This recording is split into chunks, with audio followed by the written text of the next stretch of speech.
উপস্থিত সকলকে গোপাল ভাঁড় মেলা 2024-এ সুস্বাগতম। বসন্ত ঋতু, বসন্তের একটি কবিতা শুনিয়েছি। এখন কৃষ্ণনগরের কবি সুবোধ সরকারের লেখা কবিতা আমি ফিরোজা, একটি ভারতীয় মেয়ে। হিন্দু ভারত, বৌদ্ধ ভারত, জৈন ভারত, খ্রিস্টান ভারত, এতগুলো ভারতের মাঝে দাঁড়িয়ে আমি ফিরোজা, একটি ভারতীয় মেয়ে। আপনারা বলতে পারেন আমি কি দোষ করেছি? পৃথিবীর যে কোনো দেশে যে কোনো একটি মেয়ের মতো আমি একজনকে ভালোবেসেছিলাম। যেদিন প্রথম ওর চোখে চোখ পড়েছিল আমার, আমি জানতাম না ও কে। বিকেল বেলার কলেজ ক্যাম্পাসে যে আলো এসে পড়েছিল ওর চুলে, তার কোথাও লেখা ছিল ওর ধর্ম।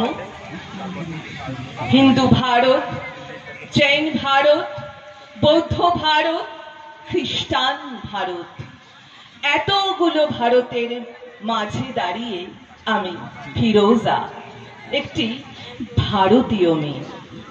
আপনারা বলতে পারেন আমি কি দোষ করেছি? আমি যেদিন হাতে মোমবাতি নিয়ে উঠে দাঁড়ালাম, আমি যেদিন বলে ফেললাম আমি শরিয়াত মানি না, আমি যেদিন বুঝিয়ে দিলাম ভারতবর্ষের মাটিকে মা বলে জানি, ভারতবর্ষের আকাশকে আকাশ, সেদিন থেকেই শুরু হলো অত্যাচার। হিন্দু ভারত, বৌদ্ধ ভারত, জৈন ভারত, খ্রিস্টান ভারত। আপনারা বলতে পারেন আমি কি দোষ করেছি? ছেলেটা তো আপনাদের, ও কি দোষ করলো? আমাকে ভালোবাসায় তার দোষ? আপনারা ছেলেটার বাড়িতে ঢিল ছুড়লেন, পার্সেল করে ছেঁড়া চটি পাঠালেন, ওকে হাতে মেরে ভাতে মেরে বাড়ির দেওয়ালে বড় বড় করে লিখে দিলেন এসব চলবে না। লজ্জা করে না আপনাদের? আপনারা এগিয়ে থাকা মানুষ, MA pass, BA pass, doctor, engineer, আমলা, মাস্টার, আপনারাই গণতন্ত্র নিয়ে ভাষণ দেন, আর প্রয়োজনে গণতন্ত্রের টুটি টিপে ধরেন। ঠিক আপনাদের।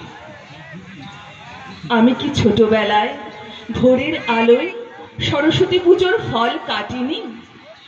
আমি কি স্কুলের বারান্দায় বসে রাত জেগে আলপনা দিইনি? আমি কি পাশের বাড়ির হিন্দু বাবার জন্য রক্ত দিইনি? ওদের বাড়ির উঠোনে বসে ওদের ছেলেদের অ আ ক খ শেখাইনি? আমি আরবি শিখিনি, ফার্সি শিখিনি, উর্দু শিখিনি, বাংলাই আমার ভাষা। এই ভাষা আমার ভাত, আমার রুটি, আমার চোখের কাজল, আমার পায়ের ঘুঙুর। এই ভাষা আমার গোপন চিঠি, যার অক্ষরে অক্ষরে লেখা আছে আমার চোখের জল। এই আপনাদের ভারতবর্ষ, এই আমাদের ভারতবর্ষ।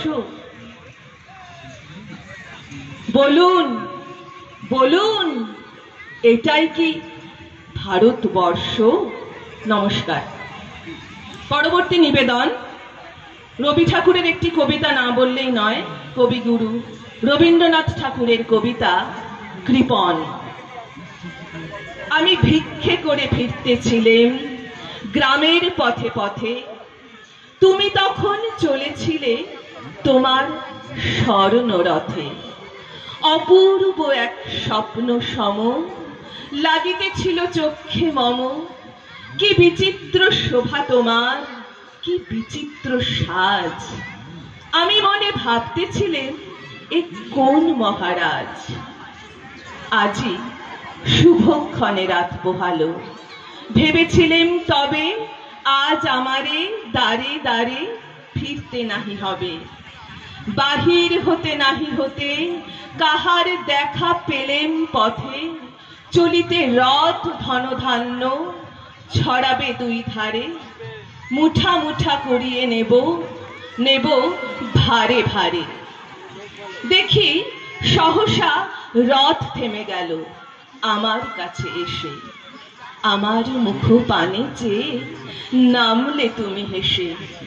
দেখে মুখের প্রসন্নতা জুড়িয়ে গেল সকল ব্যথা, হেনকালে কিসের লাগি তুমি অকস্মাৎ আমায় কিছু দাও গো বলে বাড়িয়ে দিলে হাত। মরি এ কি কথা রাজাধিরাজ, আমায় দাও গো কিছু। শুনে ক্ষণকালের তরে রইনু মাথা নিচু। তোমার কি বা অভাব আছে ভিখারি ভিক্ষুকের কাছে, এ কেবল কৌতুকের বশে আমায় প্রবঞ্চনা। ঝুলি হতে দিলেন তুলে একটি ছোট্ট কণা, যবে পাত্রখানি ঘরে এনে উজাড় করি, একই ভিক্ষা মাঝে একটি ছোট সোনার কণা দেখি। দিলেম যা রাজ ভিখিরিরে স্বর্ণ হয়ে এলো ফিরে, তখন কাঁদি চোখের জলে দুটি নয়ন ভরে। তোমায় কেন দিইনি আমার সকল শূন্য করে, তোমায় কেন দিইনি আমার সকল শূন্য করে। নমস্কার।